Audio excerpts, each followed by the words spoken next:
അപ്പോൾ നമ്മൾ ഡിഗ്രി പ്രിലിംസുമായി ബന്ധപ്പെട്ട് ഡേ 1 കംപ്ലീറ്റ് ചെയ്തിരിക്കുകയാണ്. ഡേ 2മായി ബന്ധപ്പെട്ടിട്ടുള്ള ടോപ്പിക്സ് നമുക്കിന്ന് പറയാം.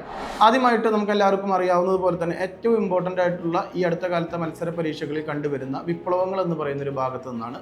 അമേരിക്കൻ വിപ്ലവം, ഫ്രഞ്ച് വിപ്ലവം, ചൈനീസ് വിപ്ലവം പോലെയുള്ള ഇമ്പോർട്ടൻ്റ് ആയിട്ടുള്ള ഭാഗത്തു നിന്ന് ചോദ്യങ്ങൾ വരാറുണ്ട്. അതായത് ഇന്ന് നമ്മൾ ഡേ 2ൽ നമ്മൾ കംപ്ലീറ്റ് ചെയ്യേണ്ടത് ഫ്രഞ്ച് വിപ്ലവം എന്ന് പറയുന്നൊരു ഭാഗമാണ്.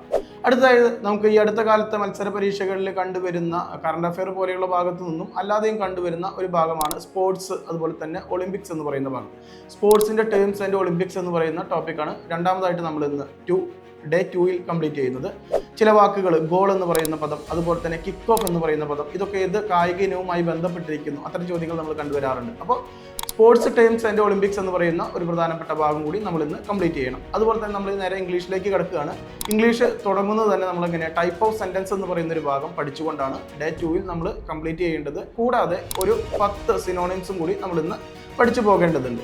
അടുത്തതായി മാത്സിന്റെ ഭാഗമായിട്ടുള്ള ഏറ്റവും ബേസ് ലെവലായിട്ടുള്ള നമ്പർ സിസ്റ്റം എന്ന് പറയുന്ന ഒരു ഭാഗം കൂടി ഡേ 2ൽ നമ്മൾ കംപ്ലീറ്റ് ചെയ്യുന്നതായിരിക്കും.